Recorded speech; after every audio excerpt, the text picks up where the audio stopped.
ಆದರೆ ಸಾವಿರಾರು ಗಣಪತಿಗಳು ಇವತ್ತು ಪರಿಸರ ಸ್ನೇಹಿ ಗಣಪತಿ ಮೂರ್ತಿಗೆ ಪೂಜೆ ಮಾಡ್ತಾ ಇದ್ದಾರೆ.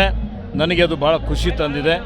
ಮುಂದಿನ ವರ್ಷ ಇನ್ನೂ ಹೆಚ್ಚಿನ ರೀತಿಯಲ್ಲಿ ಪ್ರತಿಯೊಬ್ಬರು ಪರಿಸರ ಸ್ನೇಹಿ ಗಣಪತಿನೇ ಇವತ್ತು ಮೂರ್ತಿನೇ ಪೂಜೆ ಮಾಡಬೇಕು ಅಂತೇಳಿ ನಾನು ತಮ್ಮ ಮುಖಾಂತರ ಬೀದರ್ ಜಿಲ್ಲೆ ಜನತೆಗೆ ವಿನಂತಿ ಮಾಡ್ತಾ ಇದ್ದೇನೆ. ಪರಿಸರ ಪ್ರಕೃತಿ ಸಂರಕ್ಷಣೆ ಮಾಡುವಂಥದ್ದು ನಮ್ಮೆಲ್ಲರ ಆದ್ಯ ಕರ್ತವ್ಯವಾಗಿದೆ. ಆ ನಿಟ್ಟಿನಲ್ಲಿ ಜನರಲ್ಲಿ ಅರಿವು ಮೂಡಿಸುವಂಥ ಕೆಲಸವನ್ನು ಮಾಡಬೇಕಾಗಿದೆ.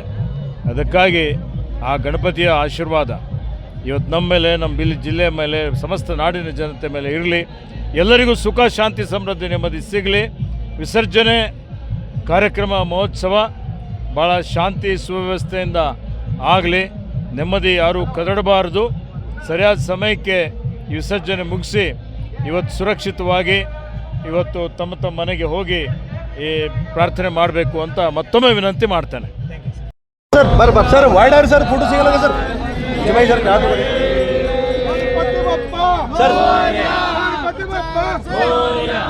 ಸರ್ ಸರ್ ವಾಯ್ಡರ್ ಸರ್ ಒಂದು ಫೋಟೋ ಬರ್ತದೆ ಸರ್. ಗುರು ಫೋಟೋ ಬರ್ತದೆ ಸರ್. ವಾಯ್ಡರ್ ಸರ್ ಗುರು ಫೋಟೋ ಬರ್ತದೆ ಸರ್. ಸರ್ ಥೋಡೆ ವಾಯ್ಡರ್ ಸರ್ ಕೆಳ ಬರ್ರಿ ಸರ್. ಕೆಳ ಬರಿಲ್ಲ, ಕೆಳ ಬರ್ರಿ.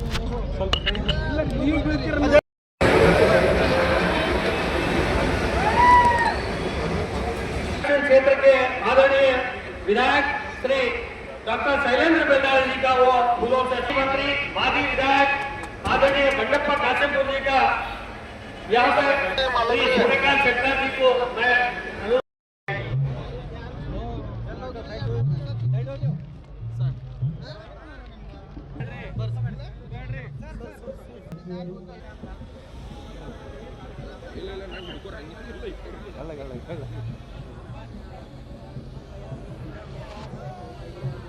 सर चल रहा सर।